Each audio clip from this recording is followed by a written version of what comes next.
Nobody is even asking Hopeson Adorye to come into the NPP. So he says he will never, because he's not part of the, never come back to the NPP. Amnesty. He's not part. Of course, and they would have to reapply. Yes, you know, nobody is even invited. Because they left, they were not suspended. So you see, we should put it on record that nobody. In fact, the NPP doesn't expect Hopeson Adorye to come back. You see, in a group, you would want people who are bringing positive energy. If you have Star FM, okay, an organization like this, and you have one of your staff leave, and your staff after leaving is always bad mouthing you because the country party people, we have just one basic objective. We want to win the elections. Okay? It doesn't matter whether you are handsome, you are not, you are short, you are tall. We don't care. You can be whatever you are. You can be Bill Gates, Elon Musk. You can be the poorest. We don't care. Who can win us power in 2028? And that is what we are using to pick the next flag bearer for the party. There is no doubt.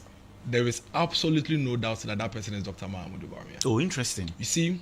Because you are very vocal, you are very outspoken, you are all over, and this is the time NDC that... is a very bad political party. It's a party that doesn't have the country at heart. List all the things that this country, in terms of development, from social to hardcore infrastructure to economic to other things, and take out all the initiatives the NPP has introduced and see what will be left. You know how long the NDC, both the current NDC and their ancestors, how long they've been leading this country. You take out and you see what will be left.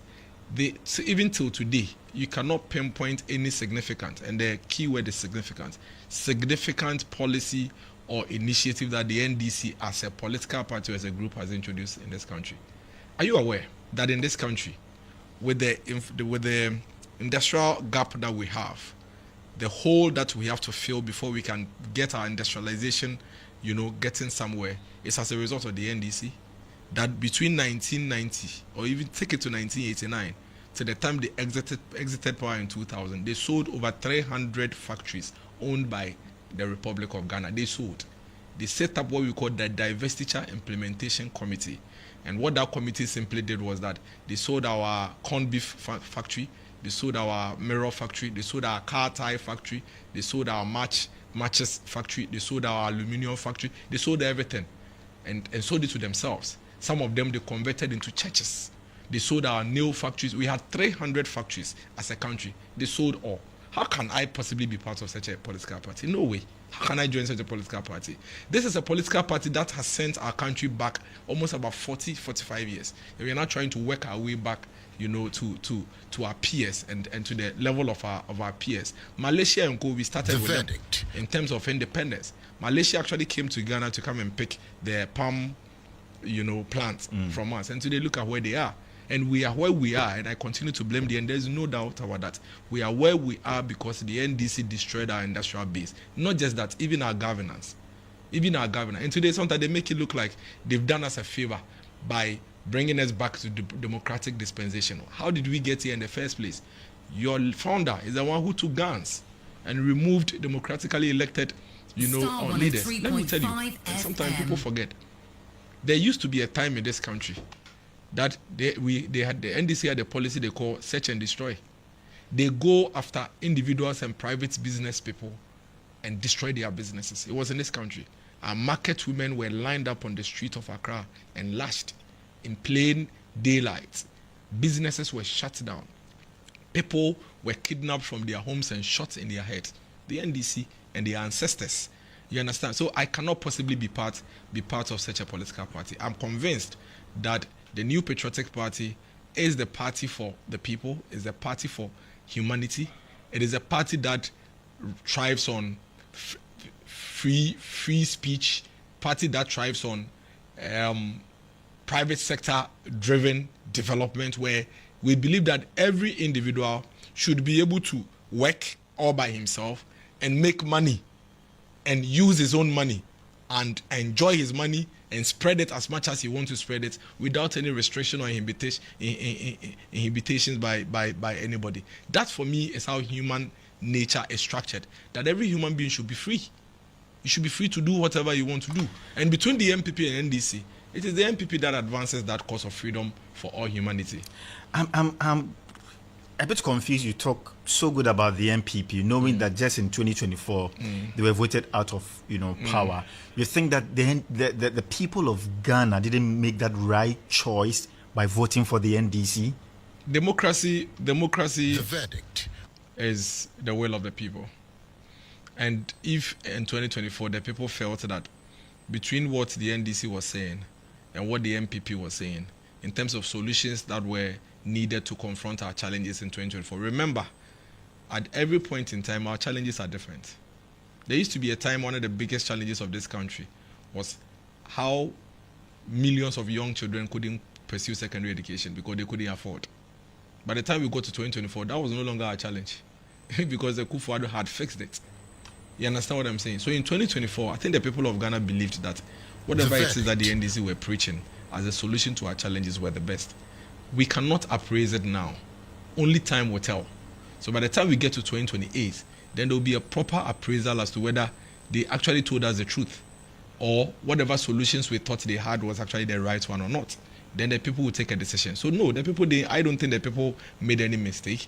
It is what they think or the people believed would be the solution to the challenges. And that is why if you look at it, about 56% of the people said we think the NDC had the best solutions. And about 41.7% feel that no, the NPP had the right solutions. But only time will tell. But I am convinced, knowing what the issues are, understanding what the challenges are, and knowing some of the porous nature of some of the solutions the NDC were proposing, then I'm convinced that really they have nothing to do. They are just disrupted. They've just disrupted our progress. And that they are a very disruptive interlude to where we were heading towards. It's already spanning out. I'm sure you've seen the 24-hour economy document that they launched.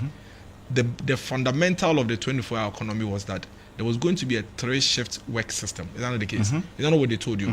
To the extent that even when we were debating with them, that there's nowhere in the world that you have a 24-hour work economy running all over the country. That the 24-hour economy is a push and pull situation, a demand and supply situation. That when the people are in demand of it, you don't even need to force the private sector person to run 24 hours. They said, no. We are going to trigger for the businesses and even public sector. They've said that when you go to civil service, why is it that the ministries have closed? And that there will be one person coming in the morning, closing the afternoon. They need to run 247. You saw the document. Did you see it in there? Because it's not true, it's not real. There is nowhere in the world that you have a 24-hour economy thriving everywhere in the country. That is why we told them that even as of 2024, when you were preaching this, 24-hour economy was already in play. Osu Oxford Street, they never sleep. Do you know Atemuda in East Legon? Yes. The Lagos Avenue, they never sleep. It is not because any government has gone to Lagos Avenue or Osu Oxford Street to go and do anything extraordinary. It is because the demand is there. That so long as the watcher seller has his watcher by the roadside at 2 a.m. around the Dankwa circle, and people still consume, she would cook. But they said no, we are going to give them electricity we are going to give them subsidized electricity at a certain time, then it will encourage them. I told them no, it doesn't work that way. Because if I produce this water, and when I produce 20 boxes, they buy all by 12 p.m., you will not have to give me any electricity. I will produce 40 boxes so that the 20 will sell by 12 p.m. and I'll sell the extra 20 by 6 p.m. That's the case. In that same vein, if by 7 p.m. I have people calling me for the water, I will still continue to produce. Because don't forget, if I need 10 people to produce 20 boxes, and then all the 20 boxes sell by 12 p.m., I would employ 10 more people to come and produce between 12 and 6 p.m. and sell. I wouldn't need extra support. I wouldn't need you. But even if you give me the electricity for free, and I produce 60 boxes and nobody buys it, you think I would need your electricity? Because if I produce and nobody is buying, I won't need your free electricity. That is what 24-hour economy is all about.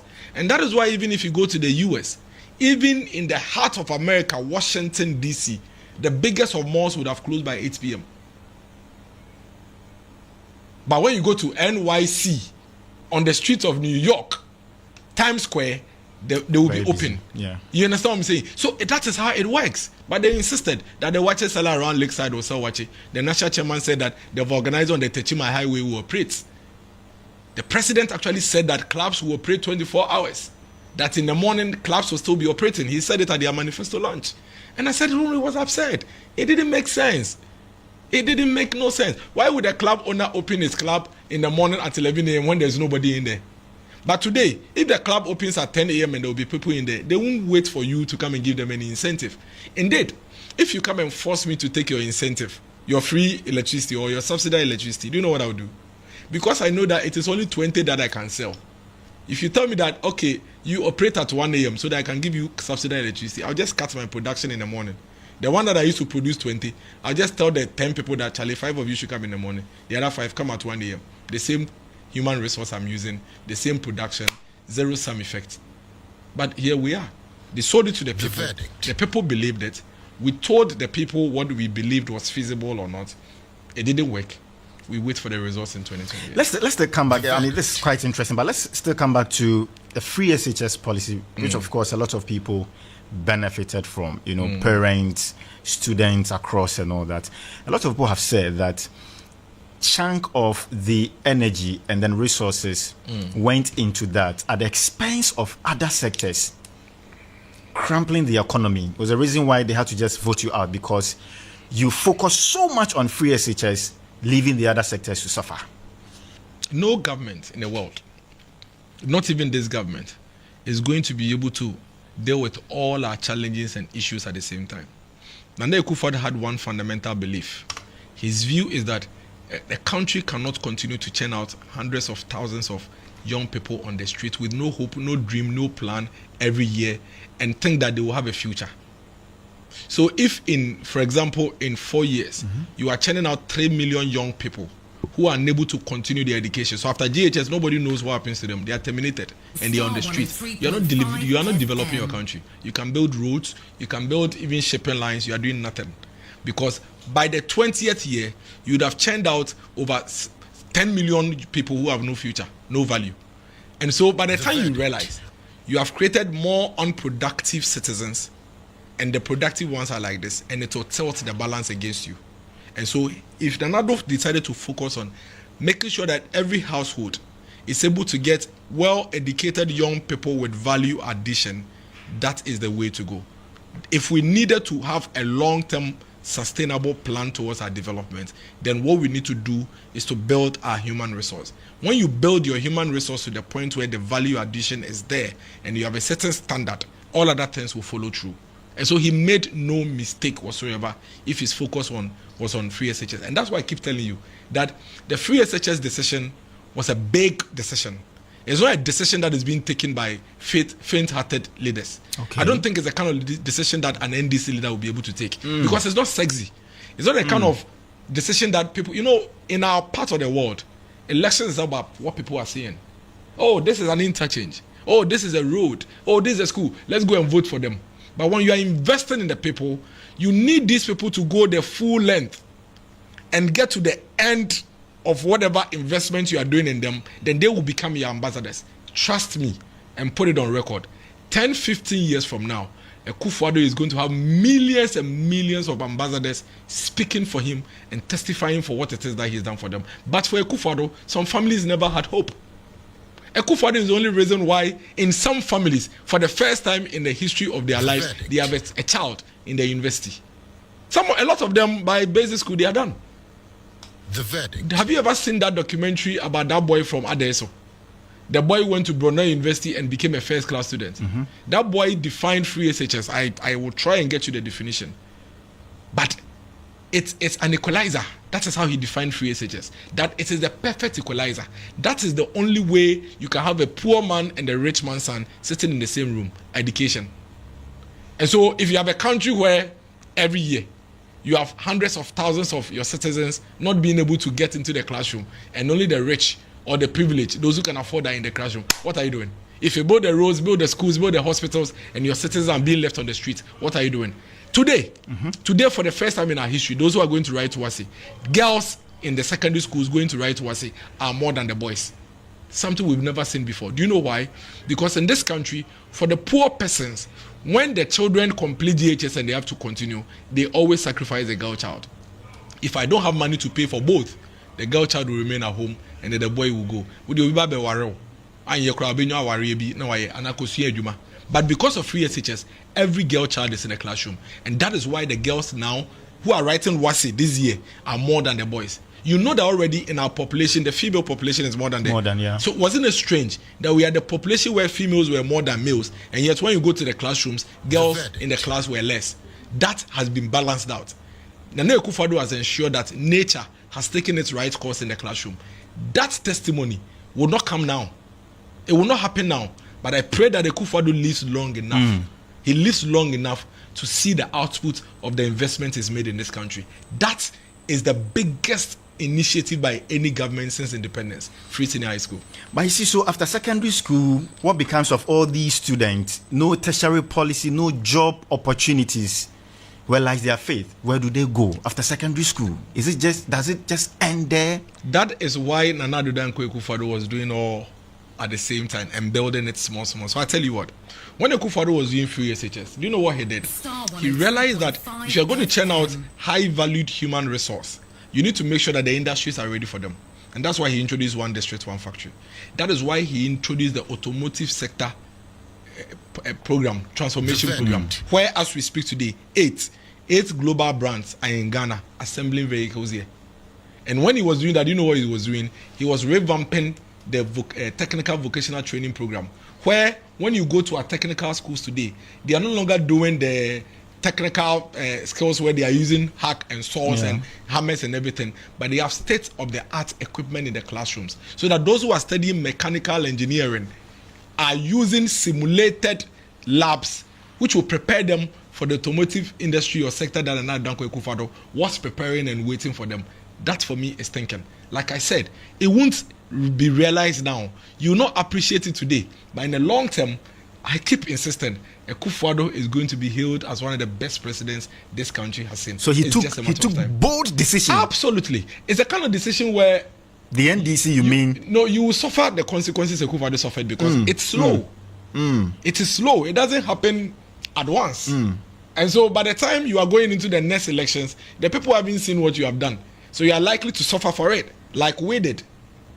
And so some people, and that's why people never took that decision. Ever since Nkrumah, no government was bold enough to take this kind of decision because, Charlie, as you are going to take the decision, by the time you are done by the time you have your first batch of free SHS student writing exams, you are in the next election. Who cares?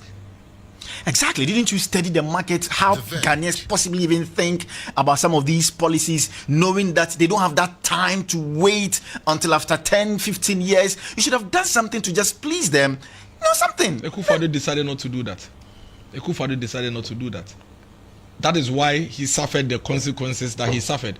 But the reason why he's comfortable today is because he knows that what I did was the right thing to do, and that posterity will be kind to him. That is what leadership is all about. You don't have to be selfish as a leader. All right. So why is it selfish? You think that the NPP is coming stronger in 2028? You know, the people of this country when already, the NDC government is enjoying some goodwill. You remember in 2020, you remember in 2017 when we came to power, when you go to social media, you know what we used to write? NDC good. The way things are going, the NDC good. In fact, in 2020, if you recollect, 2020, even inside December, on a Sunday evening, everybody in this country has a Akufo-Addo on their WhatsApp profile. You remember? On their WhatsApp status. When Akufo-Addo used to do fellow Ghanaians and all. Nobody, in fact, who even imagined that Mahama would ever become president again after 2016? He lost the election by close to 1 million votes. At that time, it was unprecedented, wasn't it? At that time, nobody had lost elections by that margin. And hey, how can you lose election by 1 million? Then you come to win. But here we are.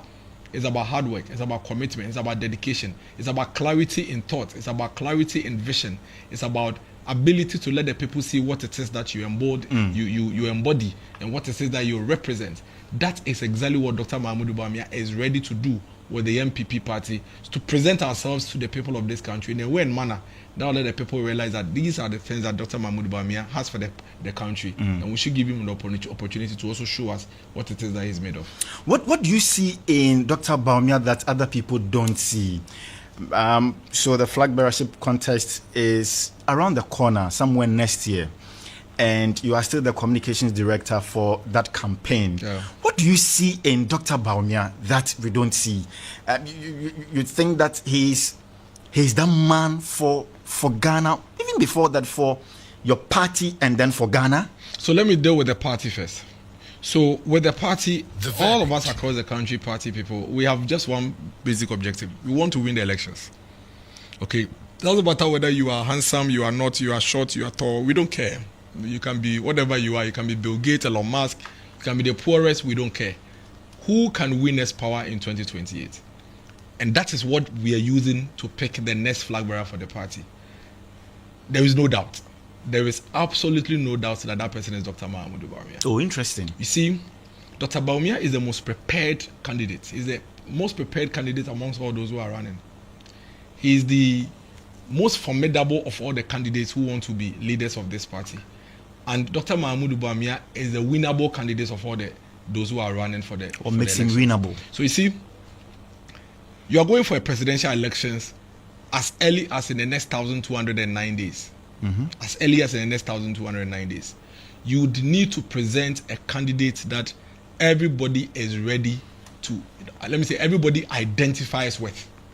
Dr. Mahamudu Bawumia has been at the forefront of this country's politics in the last 16 years amongst those who are running.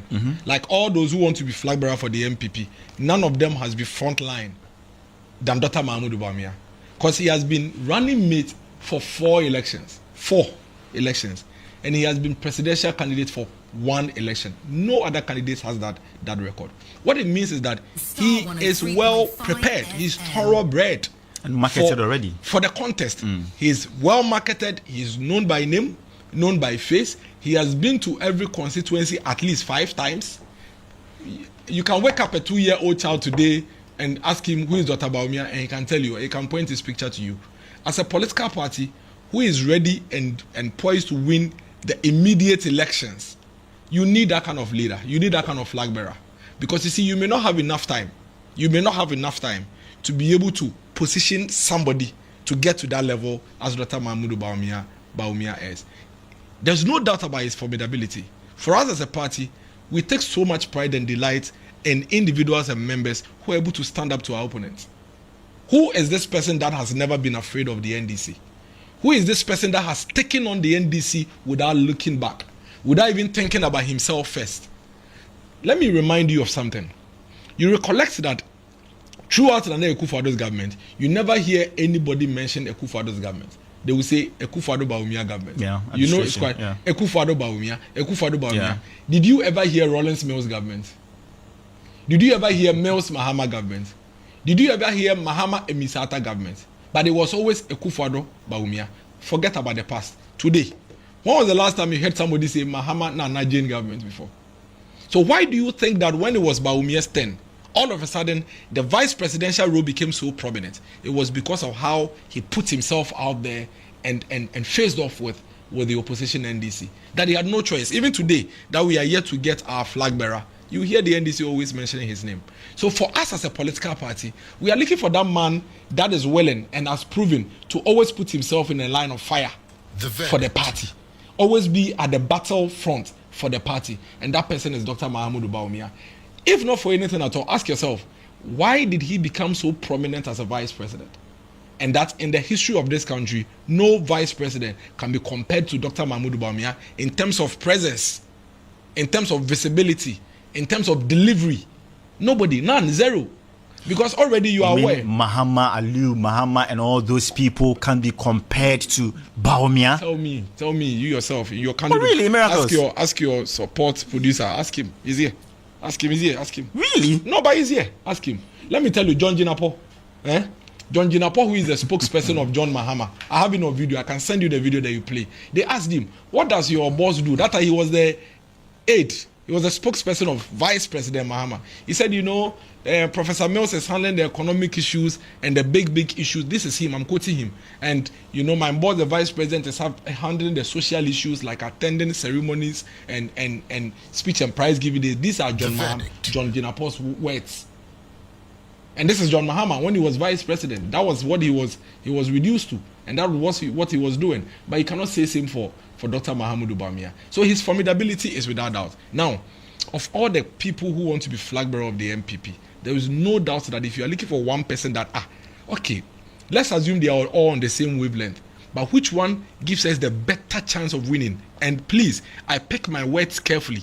Better chance of winning. It means that everybody has a chance of winning. You know that it's a contest. But this when you are going to weigh your risk, You can tell that, okay, you can win. But if we don't know the future and we are going to pick one, let's look at the variables. Dr. Mahamudu Bawumia has run an election, at least, amongst all the people. Now, when we are running elections, politics is science. I am a political science student from Legon, and it's established that politics is science. Now, in elections, there are trends, there is data, there are historical records. So the data is there. It's pointing to one side. The historical records is pointing to a certain direction. You cannot leave that and go and follow assumptions. The assumption is that any of the candidates can win. That's a big assumption, isn't it? The assumption is that any of the aspirants wanting to be flag bearer of the NPP can actually win. They have the potential of winning. You can come and get 80%. You can come and get 90%. You can come and get 70%. But you could also get 20%. You can get 10%, can't you? You can get 15%. That we don't know because we are assuming. But there is a fact that we know. The fact that we know is that in Ghana, apart from John Mahama, His Excellency, that went into an election as an acting president and won for the first time, nobody in this country has run as president for the first time and won. That is what the electoral history tells us. The electoral history tells us that Atamels, when he came to run for the first time against Kufuor, who was running for the second time, lost. Then Atamels lost again against Kufuor in 2004. Then Atamels was running for the third time in 2008 against Akufo-Addo running for the first time, and Akufo-Addo lost. Then Akufo-Addo ran again in 2012 against an acting president, John Mahama, and lost again until you won in 2016. The history is clear. The electoral trend is clear. So you want to follow history as far as Bawumia is concerned? Why? Is it not? If you are going to weigh your risk, interesting. If you are going to weigh, let's say you have no other variable, and you are going to weigh your risk, logically, wouldn't you go for history and data and electoral trends than to go for a wild guess? So if you are following this trend, then means that Bawumia would going to lose again, and then possibly will give him a mandate the third time. No, if you follow this trend, what it means is that the NDC are bringing a new candidate. So between the NDC and NPP, President Dr. Mahamudu Bawumia gives us a better chance to win, because the NDC are coming with the historical background of a first-time candidate who is not likely to win. That's what history tells us. That's what the electoral trends tells us. And you know why? Because in elections, visibility matters. Yeah. In election, brand equity matters. In election, brand positioning matters. In election, name identification, image identification matters. The NDC would be coming into these elections with an incumbency background. Remember, they have all the state machinery, the state resource and everything. That puts us in a disadvantage. Now, where do we get our advantage? We only get our advantage when we bring a candidate that the people already know, a candidate that has already traveled the journey before, because they are bringing a completely fresh candidate. Now, if they have the incumbency advantage and they are bringing a fresh candidate, and you also bring a fresh candidate, where is your advantage? What you have done is that you have blown that only strength that you get over the NDC. Because you see, the only strength that the MPP has over the NDC in the next election is the fact that they are changing their candidates. For a very long time, almost about 12 years in this country, the NDC has been saddled with John Mahama. And it has been a John Mahama brand identification, top of mind. For the first time in about 12 years, John Mahama is gone. Now, they have a Herculean task to present a new face and a new image. What does the history tells us when it comes to elections? If you come for the first time, the Ghanaian people are not likely to give you the opportunity. You know why? Because the Ghanaian people have become very discerning. They need to soak your message. They need to soak your vision. They need to buy into your ideas and be sure that you can deliver before they give you the opportunity. So that is where the NDC is weakened. Now, that is where our strength is, and that lies in Dr. Mahamudu Bawumia. If you drop Dr. Mahamudu Bawumia and you give the NDC an equally new candidate, now the NDC has an advantage, because they are already coming with the default incumbency advantage. And you have a new candidate, and they have a new candidate, they will beat you to death. There's nothing you can do. I mean, come to think of it, some names have popped up already. Of course, we can ascertain that these are the names, I mean, that will be standing in for the NDC. But names like Nketia, talking about Seydou Nketia, General Mosquito, and for some people, even Julius Debra, for some people.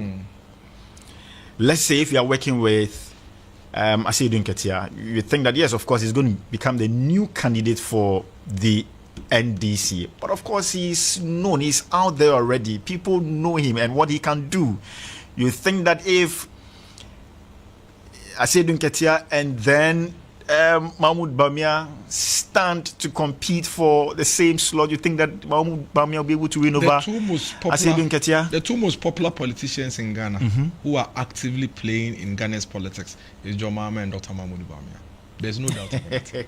The two most popular in this country today is John Mahama and Dr. Mahamudu Bawumia. John Mahama is done. He is gone.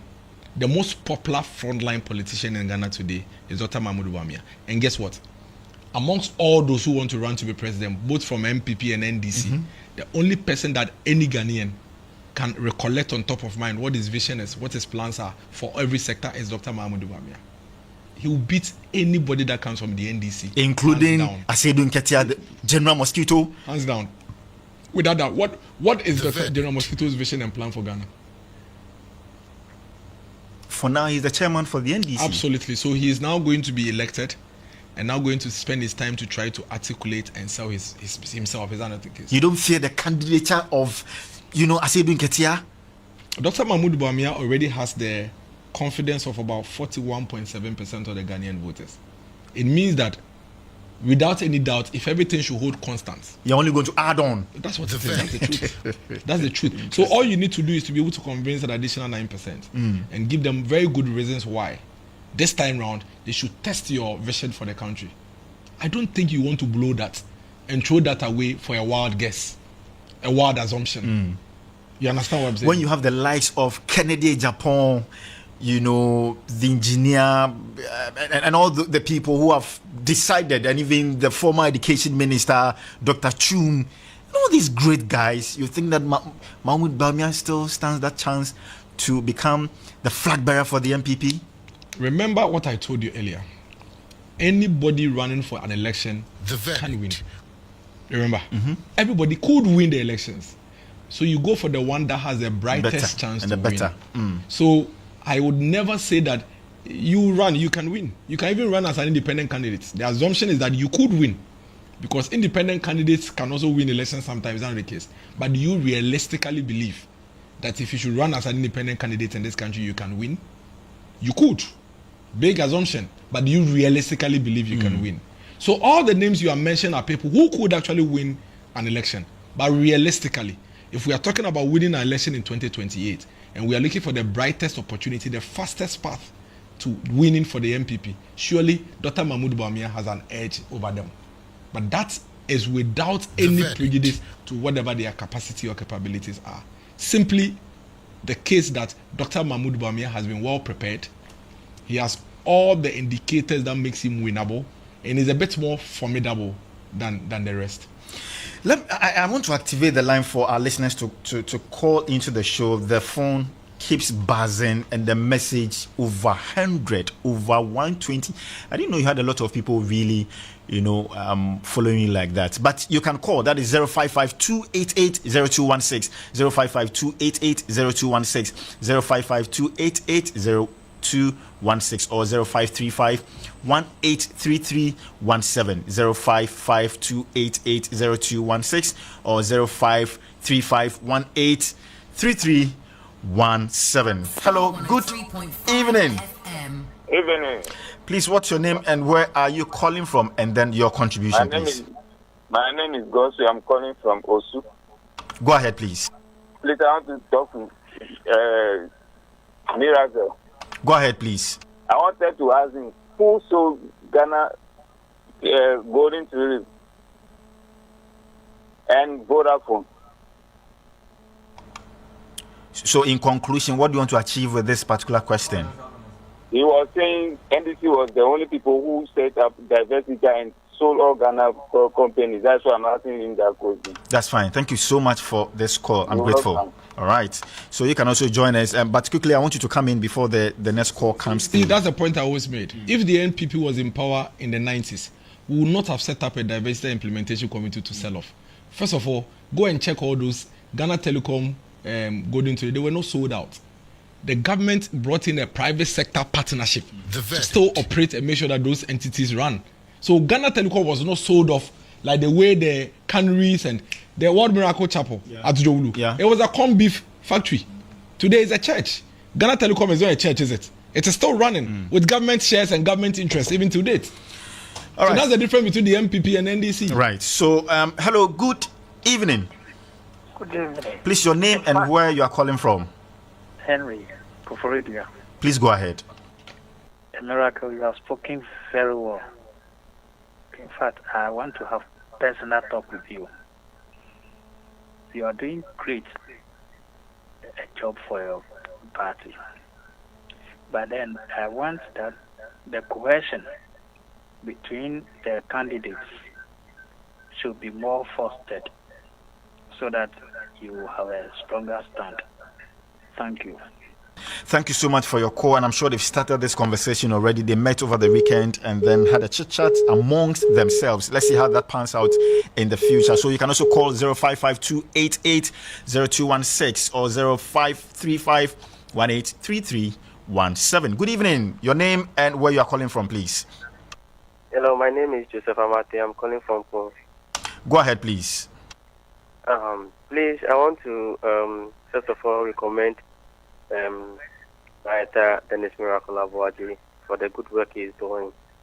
And also, please, I want to link up with him if there's an opportunity. I'm calling from Dr Bawumia camp. All right, thank you very much. So he's heard you. Let's see what happens afterwards. So you can also join in 0552880216 or 0535183317. 0552880216 or 0535183317. I want you to re-echo some of the things Bawumia stands for, especially to the delegates of the NPP. So like I've said earlier, Bawumia is basically giving us the brightest chance to win the elections. I mean, that's fundamental. You can be whatever you are. If you cannot give us the power in 2028, it's of no use to the party. And basically, that's what Bawumia is. That he's the man that has gone into the battlefield before, came back bruised, and is fired up to go and win. That's him. Like he's seen it all. He's not now going to learn. Bawumia is not going to use the 2028 election to learn any new thing. He's basically learned all the lessons. He's seen it all. He's been on the battlefield. He's seen it. He's seen the pitfalls. He's seen the places where you can fall, the places where you can slip, the places where you need to climb. He has that blueprint. And so if we want to win 2008, we cannot hazard any other choice than Dr. Mahamudu Bawumia. And think about it. Dr. Mahamudu Bawumia ran elections for the first time and he did 41.7%. Go and look at the records from the past. 41.7% against a former president, against a person that has run elections in 2012, 2016, 2020, and was running elections for the fourth time. That is who Dr. Mahamudu Bawumia went against, and he did 41.7%. Now, because he has learned the road and been on the journey, he's quite clear in his mind where he needs to stop, where he needs to run, where he needs to jog in order to be able to get that additional 9% to become president in 2028. If you drop Dr. Mahamudu Bawumia, you are simply saying, bring somebody who is now going to ask, how do we do it? Oh, last time we did it like this. Oh, you know when last time it was like this. Oh no, you don't need that in the 2028 elections. Maybe you would need that for a long-term elections. But if the idea is to win 2028 elections, then there is no time. There is absolutely no time to hazard a completely new candidate.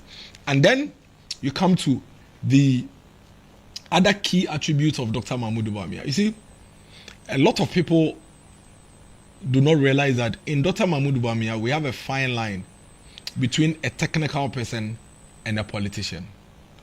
This is a kind of personality we haven't had in this country for a very long time. Usually, it's the hardcore, thoroughbred politicians who have been leading us. From grassroots, yes, and all that. In Dr. Mahamudu Bawumia, we have that fine line between technical, technocrat, and a politician. The closest this country ever came to was Professor Mills. That was the closest this country ever came to. We need to give Dr. Mahamudu Bawumia an opportunity to show this country what it is that he's made of. He's a very intelligent man, an extremely intelligent man. An extremely intelligent man. He's a man who is able to think years ahead of his time. Dr. Mahamudu Bawumia has been thinking and planning generations ahead of where we are today, trying to position Ghana in a way that will make you and I competitive in the global space. That when you have an 18-year-old boy from Ghana finding himself on the street of Oxford Street in the UK or in London, that 18-year-old boy would not feel lost. That he would be able to fit in perfectly as if he's still on the street of Accra, because Ghana would have gotten to that stage. That is the kind of Ghana Dr. Mahamudu Bawumia wants to build for us, in spite of all the challenges. Don't get me wrong. It is not as if there are not going to be challenges or difficulties, but he's envisioning the Ghana where we should be able to position our country in a way where our children will be able to rub shoulders with every child anywhere in the world. He is extremely human-centered. Like, he has a lot of respect for human beings. He listens a lot. He engages a lot. Under Dr. Mahamudu Bawumia presidency, you should expect a presidency where every Ghanaian is making a contribution into the governance of the country wherever you find yourself, so that we can all better our lives and grow together. You're not going to have a Dr. Mahamudu Bawumia presidency where a few are growing and the masses are left behind. That is not what Dr. Mahamudu Bawumia is envisioning, and that is what makes him unique from the lot. He's decisive. You see, in his inner circles amongst his friends, they call him the silent, assassin. Because Dr. Mahamudu Bawumia would, you would think that he's not hearing you, he's not speaking much, he's not talking, but he's giving you results. He would smile with you, but you have to do what it is that we all have to do. We would smile and laugh later, but this is what we have to do. He's a believer in you don't have to shout to lead.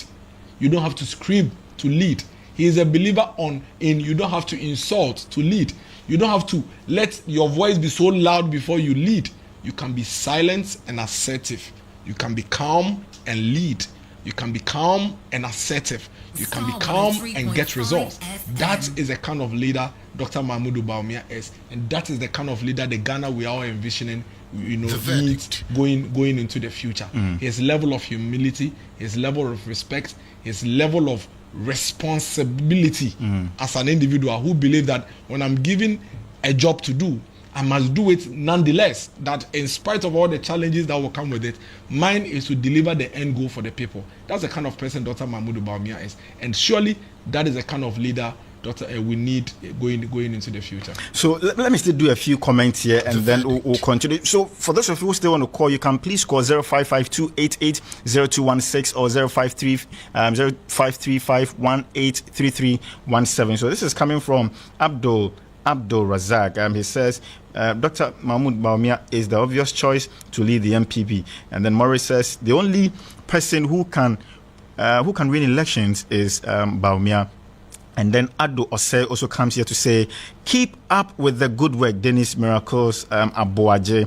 And then Samuel Tebuda says, we are not just going to elect an ordinary flag bearer for the party, but a presidential candidate who has a better chance of winning the 2028 general elections. Kudos to Miracles Aboaje. In fact, I will name my child after him when my wife gives birth to a baby boy. Hey, how does it feel that someone wants to name the child after you? It's a good feeling. You know, when you go to a cafe note, I think I so far have about 9 people. Interesting. Yeah, there are 9 kids who are they've named their children after you. Yeah, some have. The girls are named Denise Miracles. Quiet. It's a very good feeling. I have a lot of children up there. I think it's a good feeling, and it's an honor. Great. So Kwafu Manuel says, stop the lies, Miracles. Okay.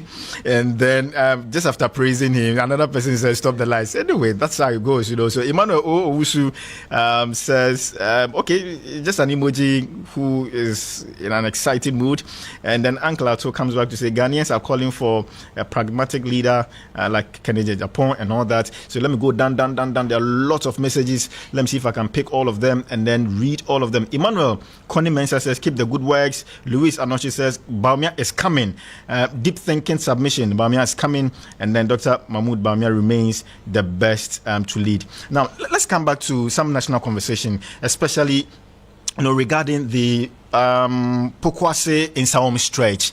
So the finance minister, I've heard him say that some monies were allocated, to construct that particular road, but the monies are nowhere to be found.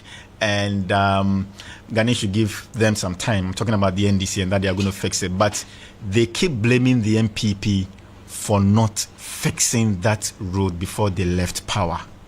Your candid opinion on this? I don't know why the finance minister is talking plain. Please, before you come in, I'm sorry. Let me just pick this quickly. Hello, good evening. Sorry that I kept you waiting, but what's your name and where are you calling from, please? My name is Dr. I'm calling from Kisama. Please go ahead. Please, I want to ask the panelists there that NPP is calling for pardon for his people. And Hopeson Adorye said that the time that he will spend to join NPP, he will join different party. What is his thought about that one? Sure, thank you very much. So that conversation will be had, of course, before the end of the show. But let's quickly do the Pokwase conversation, and then we'll come back to this one. Let me answer this one. It's all right. Very important. Yes. So first of all, nobody is even asking Hopeson Adorye to come into the NPP. So he says he will never, because he's not part of the, never come back to the NPP. The amnesty. He's not part. Of course, and they would have to reapply. Yes, you know, nobody is even invited. Because they left, they were not suspended. So you see, we should put it on record. Yes, that nobody, in fact, the NPP doesn't expect Hopeson Adorye to come back. You see, in a group, you would want people who are bringing positive energy. If you have Star FM, okay, an organization like this, and you have one of your staff leave, and your staff after leaving is always bad mouthing you, would you ever want the staff back?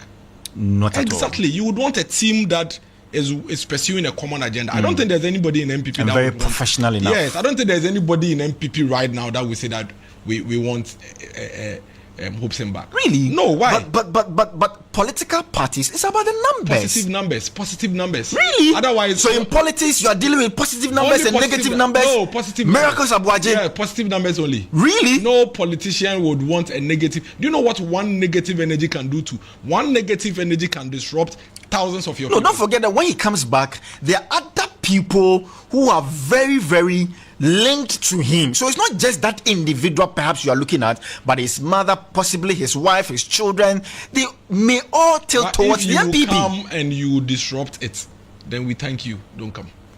So you don't need Adorye if you back again in the NPP. And you disrupt it. If you come and disrupt it, then we thank you. Don't come. So you don't need him. Solomon Usu and co. You don't need them. You listen to what I am telling you. If you would come and disrupt it, first of all, let me put it on record. They are not part of the amnesty. Of course, they left. Yes, they on have their to own. apply. So they should even pray that when they apply and the application is vetted, they will be accepted. Because on your acceptance, it will be based on your contribution that you are bringing on board. But if you make commentary like this and you disrespect the political party in this manner, why do you think you even deserve to even apply in the first place to such a political party? You don't do that to any organization that you've ever been part of. You don't do that. You don't leave an organization that you've been part of and disrespect it in the manner in which he is disrespecting the party.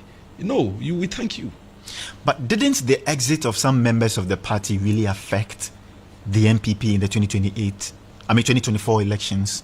Pardon me. There are so many variables that may have affected us in the 2024 elections. So many variables. Wasn't this one of the variables? I don't think so. I don't think so. For example, there are over 2 million of our members we know who didn't turn out to vote. If those people had also turned out to vote, maybe your exit wouldn't have mattered. You understand what I'm saying? Remember, there is no way you can have a political party that you will not have exit and entrance. You would always have exits and entrance. Every organization has that. So you cannot brood and continue to cry over exits. What you should be concerned about is consolidating what you have and attracting more and new entrants. But those who, on their own, decide to leave, it is difficult for you to count them as part of your losses. You should rather be worried about those you were not able to attract, and that's what your focus should be on.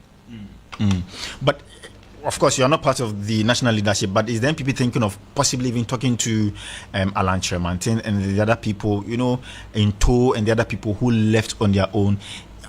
Are you thinking of? I think leadership will be able to speak to that. But in my personal view, I don't think that anybody in the caliber of Mr. Alan Tremantin, who has been with this party for forever, decides to leave, requires somebody to talk to. I think he knows clearly what it is that he's doing. And so whenever he feels he will come back, I'm sure he wouldn't require anybody to talk to. He wouldn't need anybody to convince him to come or to leave, because I don't think anybody convinced him to leave. You understand? So personally, I don't think that somebody in the caliber of Mr. Alan Tremantin requires a talk to before he comes back. Whenever he feels he wants to come back, I'm sure he's quite experienced to know that, okay, I want to come back, I'll apply and hopefully I'm accepted to come back. But I don't think he needs somebody to talk to. It looks like the party doesn't care whether you are leaving or not. We don't care about you. The party cares about its members, but the party cannot be worried about non-members. We are worried about its members and those we want to attract to come. Remember, somebody who is not a member of the party yet that we are trying to attract to come. Okay, it's not the same as somebody who has been part of the party and left and is bad mouthing us. They are not the same. They are not the same.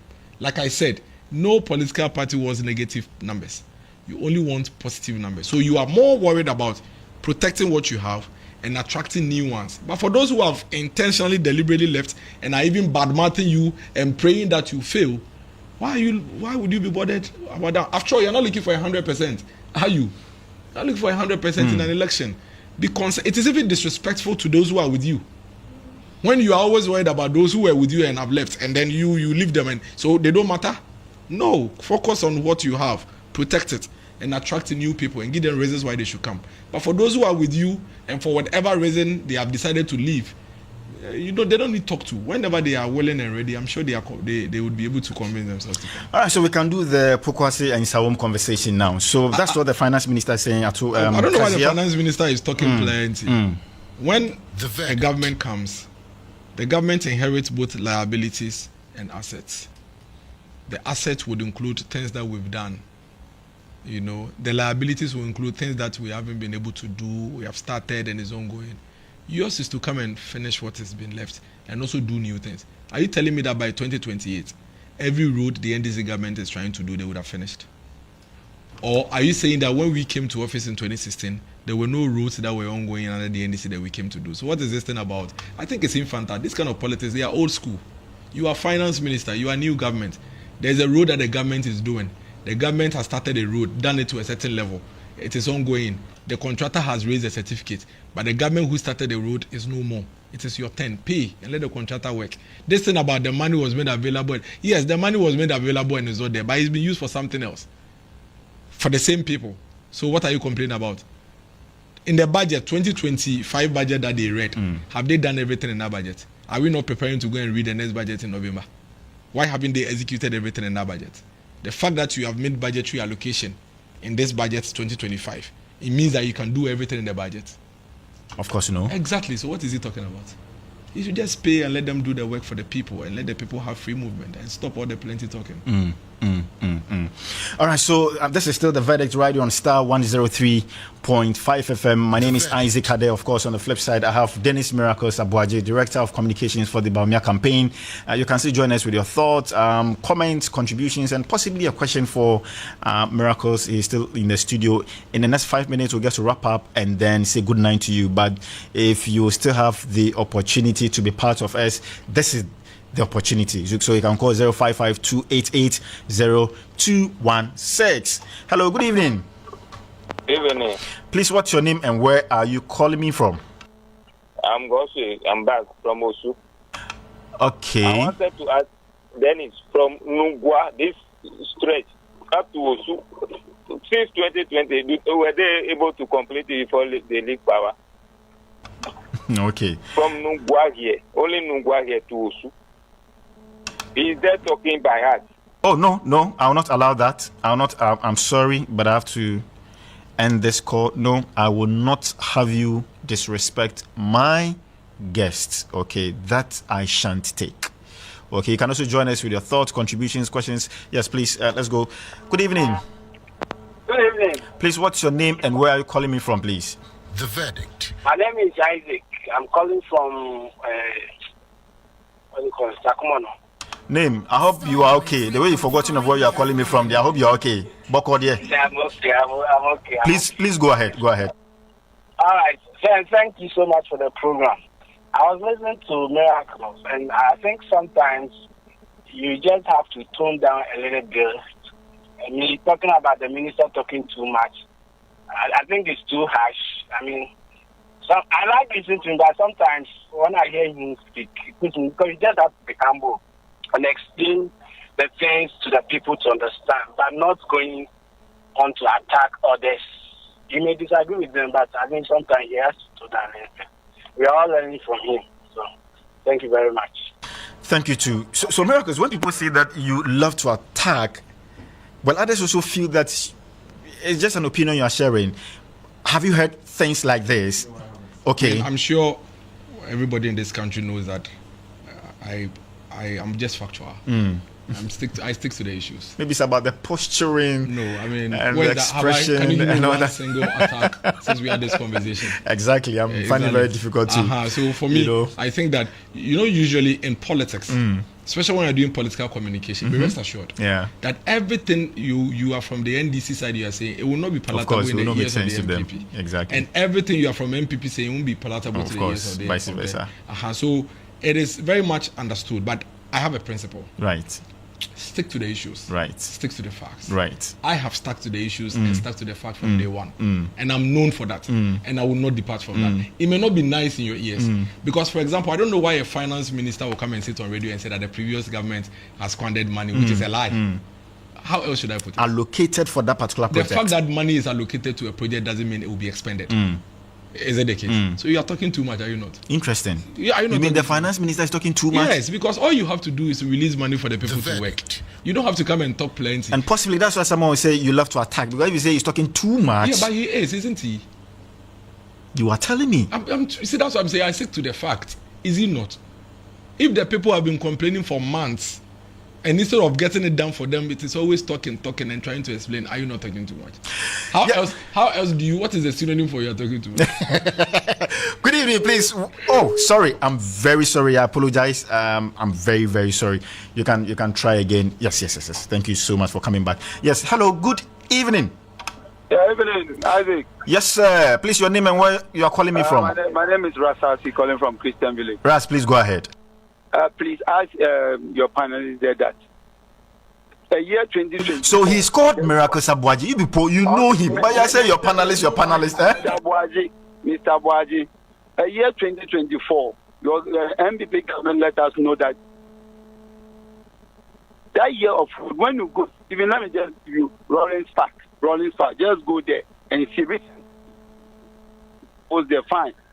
2024, a year of food. I mean, you wrote construct in Accra, and you people are supposed to do all those things. When you do it, nobody will vote you out.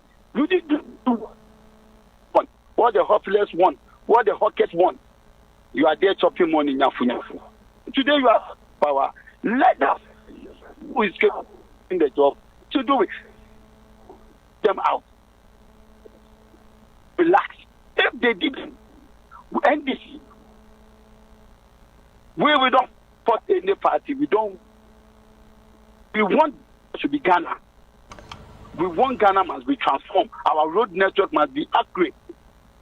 We are not seeing any. Okay. Like a mad hold in the. I don't know how to describe it. We are suffering in under teachers. Don't go to university. 3.5 FM. Having a big heart, and we are suffering. Ras, thank you. I think your line is not that, the reception is that bad, but I think you've made your points very clear. I'm grateful you joined us. But I think I'll ask my very last question. So it has to do with, let me drift a bit. I mean, it has to do with Asifua and then the, jet conversation and all that. He's come back to respond. He was really lashed on social media by Sandogbe. And, of course, he came back to respond. And people think that he goofed and that he should just apologize. What's your take on all of that, happening? Well, I'm sure if Sandogbe sits back and reads or reread what he wrote, he probably would not write that. You see, the NDC need to transition from opposition to government. It's becoming quite evident that they still think they are in opposition. Bro, when you are sworn into government, your responsibilities are completely different. You have a job to be accountable to the people, no matter how unpalatable it will be in your ears. You, Sandogbe, and your friends in government, whilst you were in opposition, told the whole country and lied to the country that the Kufuor was renting private jets and bathing in it, which was an absolute lie, and went on to, on daily basis, be sharing an itinerary of a Kufuor traveling and showing where he has landed and where he's moving to and everything. That's what you did whilst you're in opposition. Now, you went on to tell us that you don't know why Akufo-Addo doesn't use the private jet, which was in serene condition, and that it was one of the best, aircraft you can find in West Africa, according to the Deputy Defense Minister.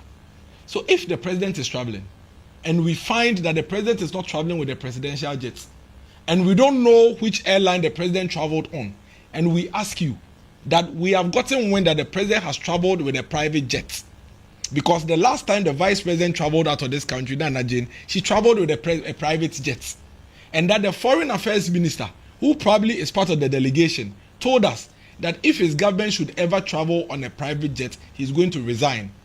All you need to do is to come and tell us that, oh, dear country, no, that's not the case. He didn't travel on a private jet.